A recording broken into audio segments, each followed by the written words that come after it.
Bienvenidos a nuestra inmersión profunda de hoy. Prepárense porque nos vamos a entrar en un mundo microscópico, pero déjenme decirles, fascinante, ¿eh?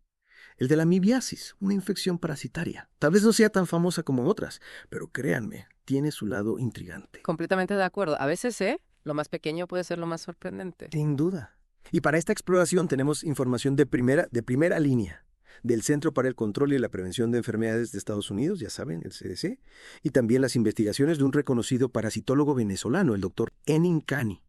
Prepárense para descubrir cómo este pequeño invasor, un organismo unicelular, puede causar verdaderos estragos en el cuerpo humano. De hecho, empecemos por desenmascarar al culpable, ¿no? La entamoeba histolítica. No se dejen engañar por su tamaño microscópico. Este protozoario tiene un ciclo de vida complejo y estrategias de supervivencia que ya quisieran muchos organismos más grandes. Estrategias de supervivencia. Me gusta cómo suena eso. Es como si fuera un pequeño guerrero microscópico. Cuéntanos más sobre este ciclo de vida, ¿quieres? Claro que sí. El CDC describe dos etapas principales, el quiste y el trofozoito. Imaginen el quiste como una pequeña cápsula, ¿no? Blindada, la forma inactiva y resistente que le permite, al parásito sobrevivir fuera del cuerpo humano y propagarse. Y luego tenemos al trofozoito, la forma activa, la que causa la enfermedad. Es en esta etapa que el parásito, se alimenta, se reproduce y desafortunadamente daña los tejidos del huésped. Increíble cómo este pequeño parásito puede transformarse para adaptarse a diferentes entornos, como si tuviera una doble vida. Precisamente.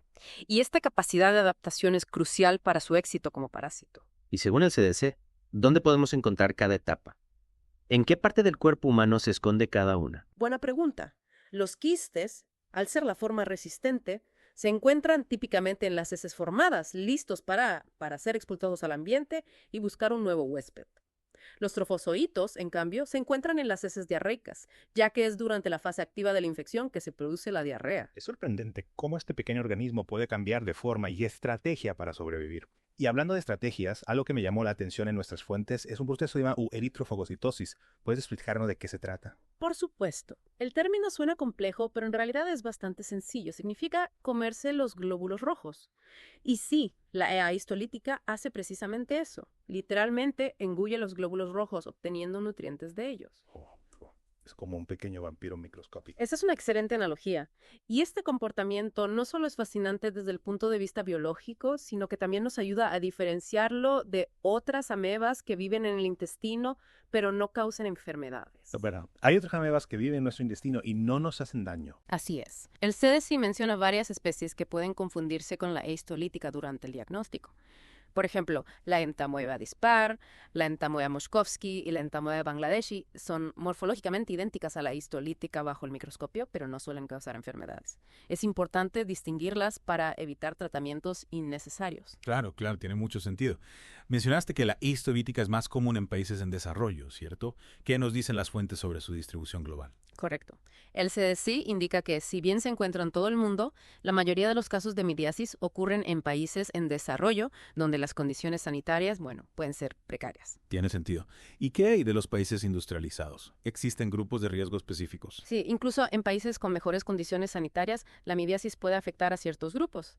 El CDC menciona hombres que tienen relaciones sexuales con hombres, viajeros, inmigrantes recientes, personas inmunodeprimidas y poblaciones institucionalizadas. En el libro del Dr. Incani se menciona que es difícil cuantificar la frecuencia de la amibiasis en Venezuela debido al subregistro y los diagnósticos errados.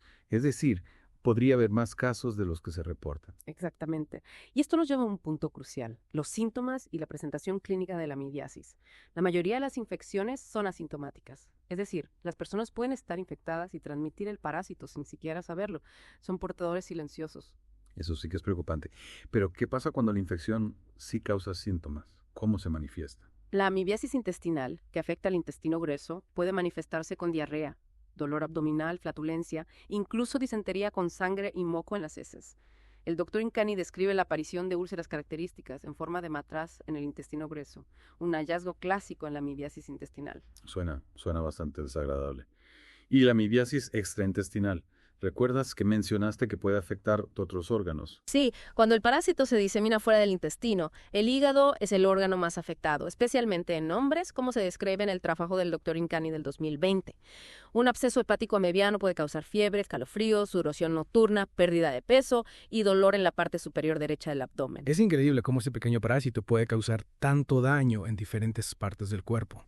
Entonces, si alguien sospecha que tiene amibiasis, ¿cómo se diagnostica? Es un proceso sencillo. Bueno, no es tan simple como podría parecer. El diagnóstico de la amibiasis puede ser un desafío. ¿Por qué? ¿Qué lo hace tan complicado? Uno de los principales desafíos es diferenciar la E histolítica de otras amebas no patógenas que pueden estar presentes en las heces. El CDC enfatiza la importancia de realizar un examen microscópico de las heces, pero se necesitan múltiples muestras para aumentar las posibilidades de detección. O sea, no basta con una sola muestra. ¿Y qué pasa si el examen microscópico no es concluyente? En esos casos, se pueden utilizar pruebas serológicas para detectar anticuerpos contra la E histolítica en la sangre. Estas pruebas son especialmente útiles en casos de amibiasis extraintestinal como un absceso hepático.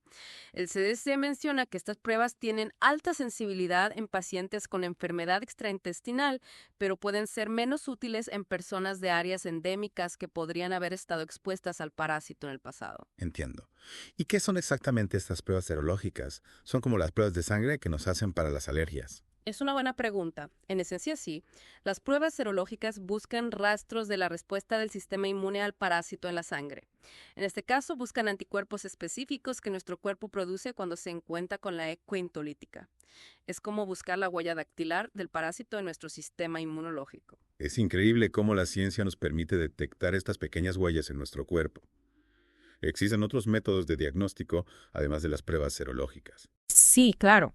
La detección de antígenos en las heces es otra herramienta útil, ya que puede distinguir entre infecciones por E histolítica y E dispar. Y por supuesto, los métodos moleculares como la PCR son cada vez más utilizados para la identificación precisa del parásito. ¿Y la PCR? ¿Qué es exactamente? Suena muy técnico. La PCR, o reacción en cadena de la polimerasa, es una técnica de laboratorio que permite amplificar pequeñas cantidades de ADN del parásito, haciéndolo detectable. Es como una lupa molecular que nos permite ver con mayor claridad la presencia del parásito. Es impresionante la cantidad de herramientas que tenemos para detectar este parásito. Cierto. Y esto refleja la importancia de un diagnóstico preciso para poder implementar el tratamiento adecuado.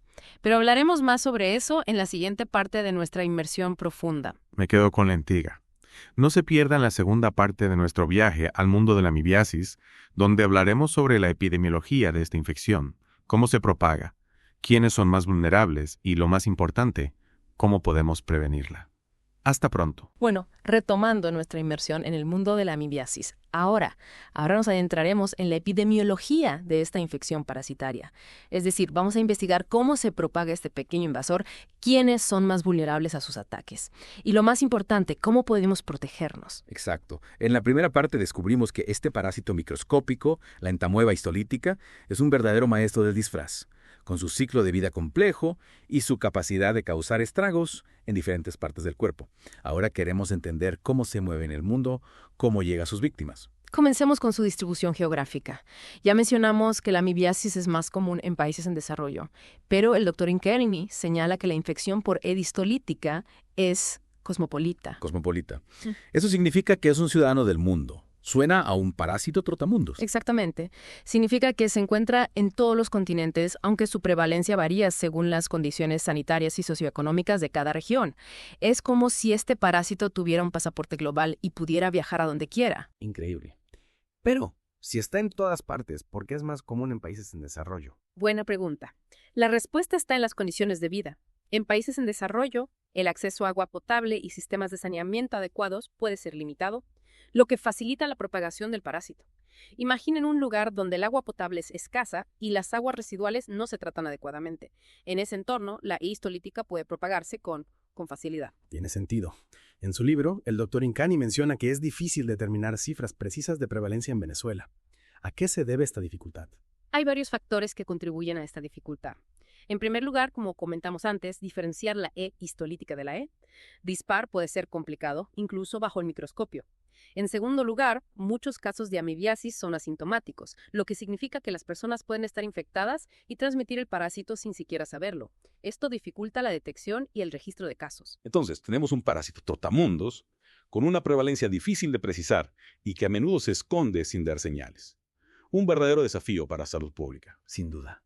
Y para comprender mejor este desafío necesitamos analizar la cadena epidemiológica. ¿Cómo se propaga exactamente la amibiasis? ¿Cómo llega este parásito de un huésped a otro? Esa es la pregunta clave. Sabemos que el parásito tiene 2 etapas. El quiste, que es la forma resistente, y el trofozoito, que es la forma activa. ¿Cuál de estas etapas es la responsable de la transmisión? El doctor Inkani describe al ser humano como la principal fuente de infección. Las personas infectadas, incluso las asintomáticas, eliminan quistes del parásito en sus heces.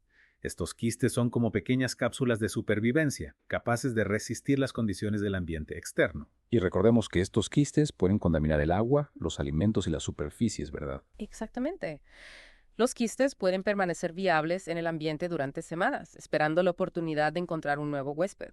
La transmisión ocurre cuando una persona ingiere accidentalmente estos quistes, ya sea a través del agua o alimentos contaminados, o por contacto con superficies contaminadas. Es decir, que la ruta de transmisión es fecal-oral. El parásito sale del cuerpo a través de las heces, contamina el ambiente y luego ingresa a un nuevo huésped a través de la boca. Precisamente. Por eso, la higiene juega un papel crucial en la prevención de la amibiasis. Lavarse las manos cuidadosamente después de ir al baño y antes de manipular alimentos es fundamental. También es importante asegurarse de que el agua que bebemos sea potable y que los alimentos estén bien cocidos. Entonces, podemos decir que la amibiasis es una enfermedad de las manos sucias. Si nos lavamos bien las manos, reducimos el riesgo de infección. Así es. La higiene de manos es una de las medidas de prevención más efectivas, no solo para la amibiasis, sino para muchas otras enfermedades infecciosas. En su libro, el doctor Inkani menciona que las moscas y las cucarachas pueden actuar como vectores mecánicos de la amibiasis. ¿Qué significa esto? ¿Acaso estos insectos también se infectan con el parásito? No se infectan. Actúan como vectores mecánicos, lo que significa que transportan los quistes del parásito en sus patas o cuerpo sin ser afectados por la infección. Imaginen una mosca que se posa en heces contaminadas y luego se posa en nuestros alimentos. De esa manera puede transportar los quistes del parásito y contaminar nuestros alimentos. ¡Ah, asco! Entonces, no solo debemos preocuparnos por nuestras propias manos, sino también por las moscas y las cucarachas. Exactamente. El control de plagas también es importante para prevenir la amibiasis. Mantener nuestros hogares y comunidades libres de moscas y cucarachas puede ayudar a reducir el riesgo de infección. Ya tenemos una idea clara de cómo se propaga el parásito. Ahora, hablemos de los factores de riesgo. ¿Quiénes son más propensos a contraer amibiasis? Hay personas más vulnerables que otras. Como mencionamos antes, las condiciones de higiene deficientes y la falta de saneamiento básico son factores de riesgo importantes. Las personas que viven en áreas con acceso limitado a agua potable y sistemas de alcantarillado adecuados tienen un mayor riesgo de infección. Es decir, que la pobreza y la falta de acceso a servicios básicos aumentan el riesgo de amibiasis. ¿Y qué hay de los grupos de riesgo específicos en países industrializados? ¿Recuerdas que el CDC los mencionó? Sí, por supuesto. Hombres que tienen relaciones sexuales con hombres, viajeros a zonas endémicas, inmigrantes recientes, personas inmunodeprimidas y poblaciones institucionalizadas también son consideradas grupos de riesgo. Entiendo. En el caso de las personas inmunodeprimidas, supongo que su sistema inmunológico debilitado las hace más susceptibles a la infección. Es como si tuvieran menos defensas para combatir al parásito. Exactamente. Su sistema inmunológico no puede combatir el parásito con la misma eficacia que una persona sana. Por eso es importante que las personas inmunodeprimidas tomen precauciones adicionales para evitar la exposición al parásito. Y en cuanto a los viajeros a zonas endémicas, ¿qué precauciones deben tomar para evitar la amibiasis? ¿Hay alguna recomendación específica para ellos? Es fundamental que los viajeros se informen sobre los riesgos de amibiasis en su destino y que tomen precauciones para evitar la exposición al parásito. Beber agua embotellada, evitar el consumo de alimentos crudos o poco cocidos, lavar bien las frutas y verduras y practicar una buena higiene de manos son medidas esenciales. Consejos muy útiles para los viajeros. En el libro del Dr. Inkani se destaca la importancia de la educación sanitaria como medida de control de la amibiasis. ¿Qué papel juega la educación en la prevención de esta infección? La educación sanitaria es clave para prevenir la amibiasis. Informar a la población sobre las vías de transmisión, los factores de riesgo y las medidas de prevención puede ayudar a reducir la incidencia de la infección. Campañas de sensibilización, programas educativos en escuelas y comunidades y la promoción de hábitos de higiene son estrategias importantes. Totalmente de acuerdo. La educación empodera a las personas para proteger su salud y la de sus comunidades. En esta parte de nuestra inmersión hemos explorado la epidemiología de la amibiasis, desde su distribución global hasta los factores de riesgo y las estrategias de prevención. Hemos visto que la higiene, el saneamiento básico y la educación sanitaria son pilares fundamentales para combatir esta infección. Cierto. Y en la próxima parte de nuestro Deep Dive analizaremos las implicaciones de la amibiasis para la salud pública, los desafíos que enfrentamos para su control y reflexionaremos sobre algunas preguntas que nos han surgido durante esta fascinante inmersión. Los esperamos en la tercera y última parte de nuestro Deep Dive en la amibiasis. Hemos recorrido un largo camino en nuestra inmersión profunda en el mundo de la amibiasis. Desde conocer al culpable, la entamoeba histolítica, hasta descubrir sus astutas estrategias de supervivencia y su capacidad de propagarse sigilosamente. Pero ahora, en esta última etapa de nuestro viaje, quiero enfocarme en el panorama general. ¿Cuáles son las implicaciones de esta infección para la salud pública? Esa es una pregunta fundamental. La amibiasis, además de causar sufrimiento individual, tiene un impacto significativo en la salud pública a nivel global. La carga de la enfermedad se traduce en costos de atención médica, pérdida de productividad y, en casos graves, incluso la muerte. Es decir, que no solo afecta a la salud de las personas, sino también la economía y el desarrollo de las comunidades. Exactamente. Y esto es especialmente preocupante en países en desarrollo, donde los recursos para la atención médica son limitados y la amibiasis puede contribuir al ciclo de pobreza. El doctor Incani menciona que la amibiasis es una de las parasitosis que puede ocasionalmente producir la muerte, sobre todo en niños. Es una realidad alarmante. Sin duda. Y esto nos lleva a los desafíos para su control. Ya hemos hablado de la importancia de la higiene, el saneamiento básico y la educación sanitaria, pero aún existen obstáculos para implementar estas medidas de manera efectiva en muchas regiones del mundo. ¿A qué tipo de obstáculos te refieres? ¿Qué es lo que me impide que estas medidas se implementen con éxito? Bueno, la falta de acceso a agua potable y sistemas de alcantarillado adecuados es un obstáculo importante. También la pobreza, la falta de recursos para la atención médica, la falta de educación sanitaria y, en algunos casos, la resistencia a los medicamentos. Es decir, que se trata de un problema complejo con raíces en la desigualdad social y la falta de acceso a servicios básicos. Exactamente. Abordar la amibiasis requiere un enfoque integral que incluya no solo medidas de salud pública, sino también intervenciones sociales y económicas. El doctor Incani también señala la dificultad de cuantificar la frecuencia de la amibiasis en Venezuela debido al subregistro y los diagnósticos errados. ¿Cómo podemos mejorar la vigilancia epidemiológica de esta infección? ¿Cómo podemos obtener datos más precisos sobre su prevalencia real? Es fundamental fortalecer los sistemas de vigilancia epidemiológica para obtener datos confiables sobre la incidencia y prevalencia de la amibiasis. Esto implica mejorar la capacidad de los laboratorios para el diagnóstico preciso, capacitar al personal de salud para la detección y notificación de casos y promover la investigación para comprender mejor la epidemiología de la infección en diferentes contextos. Es decir, que necesitamos invertir en ciencia y tecnología para mejorar nuestras herramientas de diagnóstico y vigilancia. Precisamente, la investigación científica es fundamental para comprender mejor la amibiasis y desarrollar estrategias más efectivas para su control. Durante esta inmersión, me ha surgido una pregunta que creo que muchos de nuestros oyentes también se estarán haciendo. Mencionamos que la mayoría de las infecciones por E. histolítica son asintomáticas. Es necesario tratar a las personas que no presentan síntomas. Esa es una pregunta muy pertinente y no tiene una respuesta sencilla. El tratamiento de portadores asintomáticos es un tema controvertido en el ámbito médico. Por un lado, el tratamiento puede ayudar a reducir la transmisión del parásito en la comunidad. Por otro lado, el uso excesivo de medicamentos puede contribuir a la resistencia a los mismos. Entiendo. Es como una balanza donde hay que sopesar los beneficios y los riesgos de tratamiento. Exactamente. La decisión de tratar o no a un portador asintomático debe tomarse de manera individualizada, considerando factores como el riesgo de transmisión, el estado de salud del individuo y la disponibilidad de medicamentos. Es una decisión que debe tomar un médico, en consulta con el paciente, evaluando cuidadosamente cada caso particular. Y hablando de medicamentos, ¿qué avances se están haciendo en el desarrollo de nuevos tratamientos para la amibiasis? ¿Hay alguna esperanza en el horizonte para combatir la resistencia a los medicamentos existentes? La investigación científica está en constante búsqueda de nuevas estrategias para combatir la amibiasis. Se están desarrollando nuevos medicamentos con mecanismos de acción innovadores, con el objetivo de superar la resistencia a los fármacos actuales. También se están explorando terapias combinadas que utilizan diferentes medicamentos para atacar al parásito desde múltiples frentes. Y no olvidemos la importancia de la investigación en estrategias de prevención, como el desarrollo de vacunas. Exacto. Una vacuna efectiva contra la amibiasis sería una herramienta invaluable para prevenir la infección y reducir su impacto en la salud pública. Actualmente hay varios grupos de investigación trabajando en el desarrollo de vacunas y se espera que en los próximos años se logren avances significativos en este campo. Eso sería un gran paso para la salud global. Sin duda, una vacuna contra la amibiasis tendría un impacto positivo no solo en la salud de las personas, sino también en la economía y el desarrollo de las comunidades. Hemos llegado al final de nuestra inmersión profunda en la amibiasis.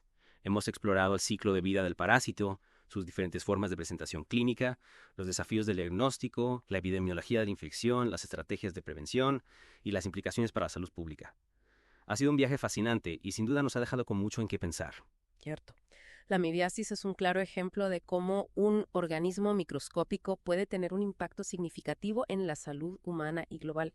Es un recordatorio de la importancia de investigación científica, la educación sanitaria y la colaboración entre diferentes sectores para abordar los desafíos de salud pública. Gracias por acompañarnos en esta inmersión profunda en la amibiasis.